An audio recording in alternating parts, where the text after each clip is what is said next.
Hello and welcome back. So in all of these presentations, we've been looking at the effect of concentration on the rate of reaction. But what about temperature? Well, let's take the dive and we're going to look at the Arrhenius equation. So when it comes down to a reaction taking place, it really depends upon successful collisions of those particles. Now, what would affect the rate of reaction is, well, two things. First of all, the frequency of those collisions, and secondly, the proportion that were successful. And by successful, I mean they collided with enough energy for the bonds to change places. They have to have more energy than the activation energy of that chemical. So increasing the temperature increases the rate of reaction. But why is that? Well, it actually enhances both of those things. Both the frequency and the number of successful high energy collisions taking place increases. To understand why that might be, let's look at a Maxwell-Boltzmann distribution for a chemical at a particular temperature. Here's one on this slide. Now what you can see is all of the particles are basically put onto this graph. The area under the graph represents how many particles that we've got in total. Now, across the x-axis is the amount of energy they're carrying in their kinetic energy moving around.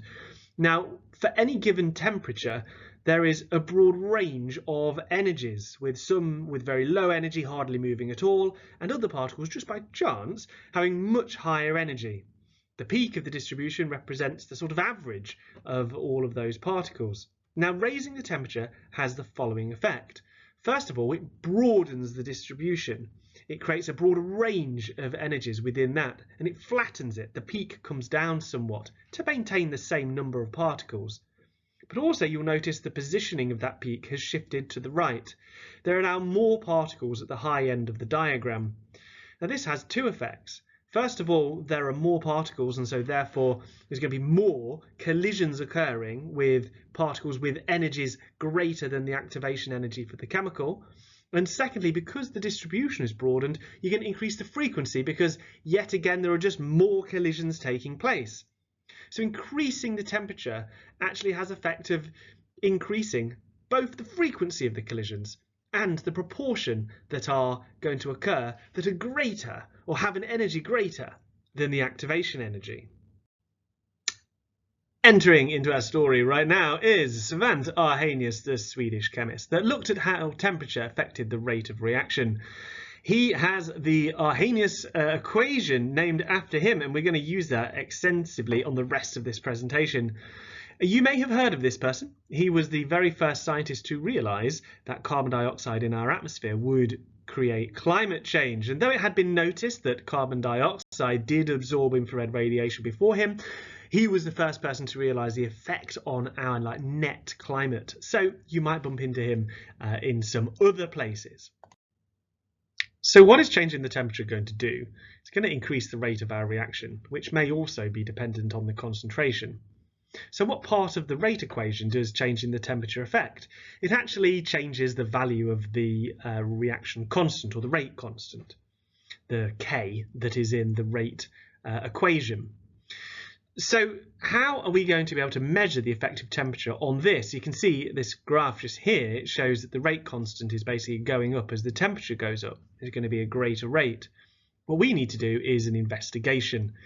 So the very first thing I would do is we would do what we previously have done. We would look at how the rate depended on the concentration of a particular substance to ascertain the order of the reaction. So with respect to chemical A, is it first order? Is it second order? How does the rate depend on the concentration? Once we've got that, we know the value of M in that formula, and we can write it out. Knowing the concentration, knowing the order, and measuring the rate would enable us to find, for a particular temperature, the value of K. And so we could work out the numerical value of K for any setup of concentration and then by measuring the rate. So that's what you would then do, is you would fix the concentration so it was constant, and you'd change the temperature. And that would change the rate. And the only thing that is basically therefore going to be different, equation to equation, is the value of K.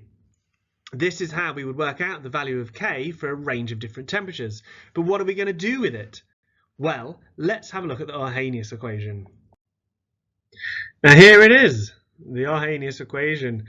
It looks quite complicated, so let's talk through all of its various elements. This is just a formula that helps us figure out what the value of K is. Now we could have measured K and it would just give us a number, but what does that number depend upon theoretically?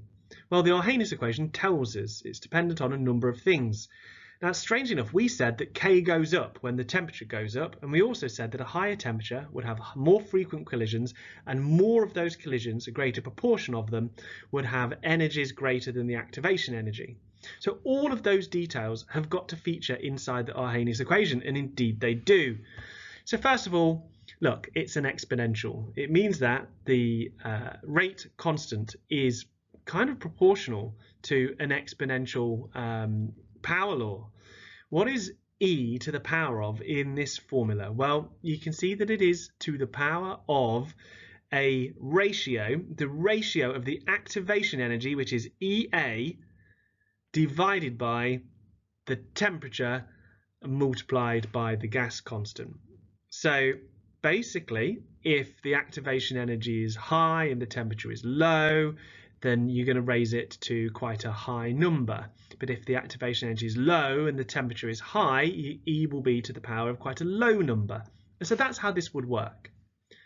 The other thing in this formula is the dependency on the frequency of collision. Now, that is what is given by the big capital A in this formula. And what it basically means, it's called the frequency factor.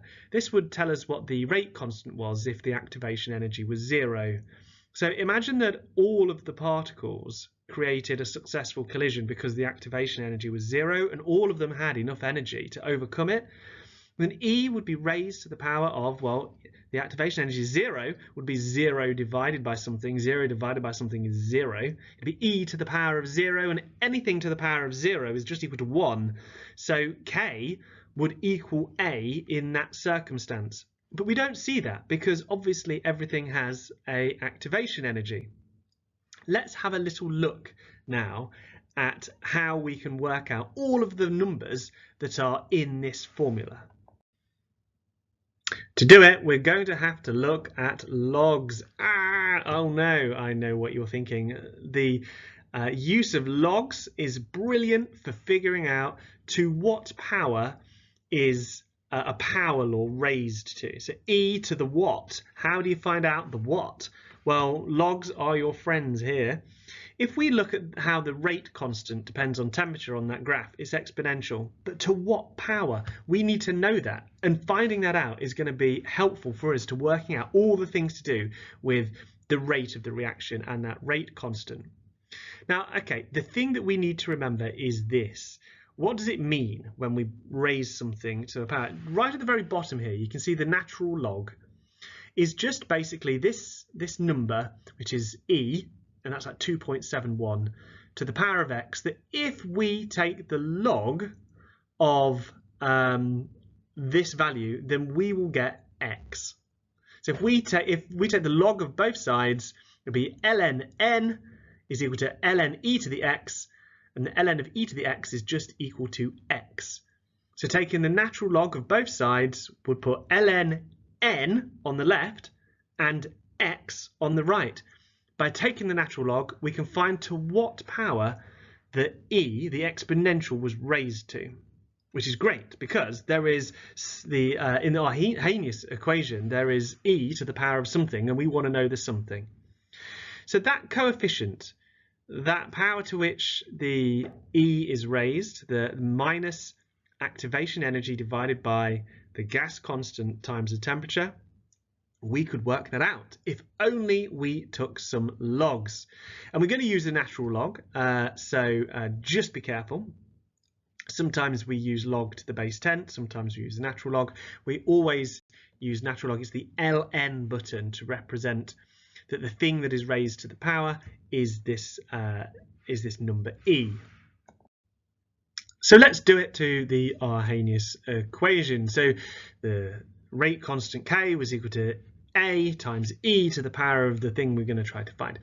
So we take the natural log of both sides. So the ln appears on both sides, on the left and on the right. Now here's a law of logs, that if we've got ln of one thing times another thing, and in this case I've just said like a times b, representing anything, is actually the same as saying that is the natural log of a plus the natural log of b. That's called the law of logs. It's just one of the standard ways in which these logs work.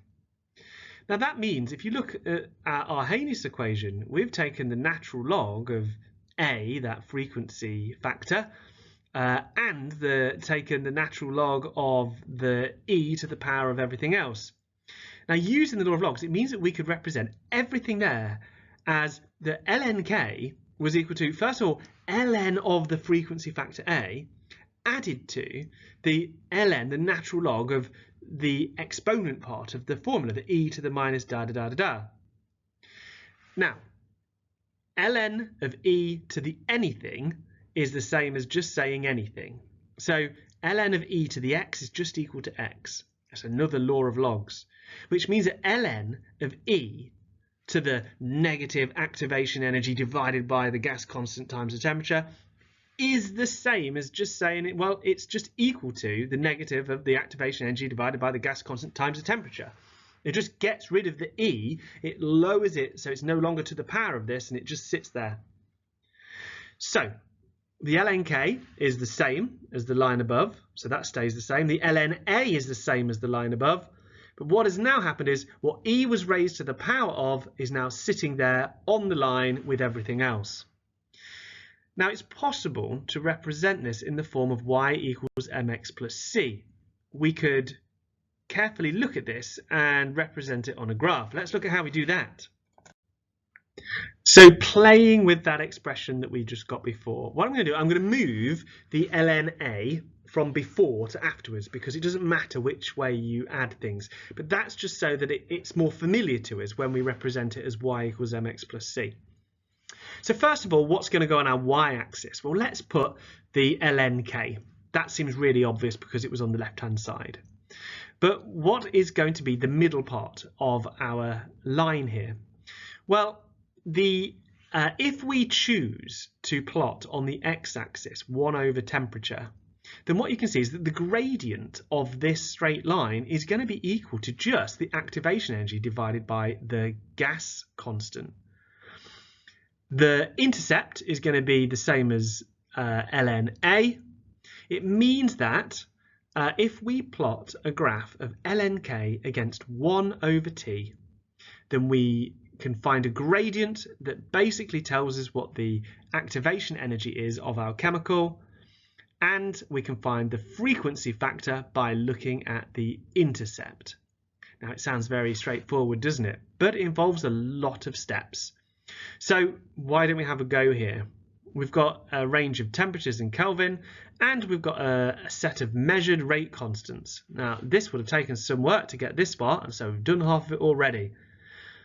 What you should do is see if you can find out what the activation energy is and the frequency factor from this data. If you're going to do this, pause the video now and have a go. So you're still with me. That means you want a little bit of help, a little bit of direction. The very first thing that you can do, you take the natural log of that right hand column there. This is going to give you all of the numbers for your y-axis, and you also need to do 1 divided by all the temperatures on that left hand column, and then you're going to plot these numbers against those ln of k. And if you're still with me, here's another piece of advice. You're going to end up with a straight line of data points. You draw a line of best fit, physically measure that gradient and the intercept, because that is going to tell you. Remember, the gradient multiplied by the gas constant is going to give you the activation energy, and also e to the power of your intercept is going to give you your value of the frequency factor. Now, if you've got to this point and you want to check your work, Or alternatively, you couldn't be bothered to work it out in the first place and you want to see the answers. They're coming on the next slide. So here they are. You can see there's my graph. It looks kind of straightish. I've got ln k on the y-axis. I've got 1 over t. Now, these sorts of graphs have got really unfriendly numbers, so it is sometimes best to plot these on something like Desmos or something. The gradient of this line of best fit I'm getting is minus 8,351 with an intercept of 22.08.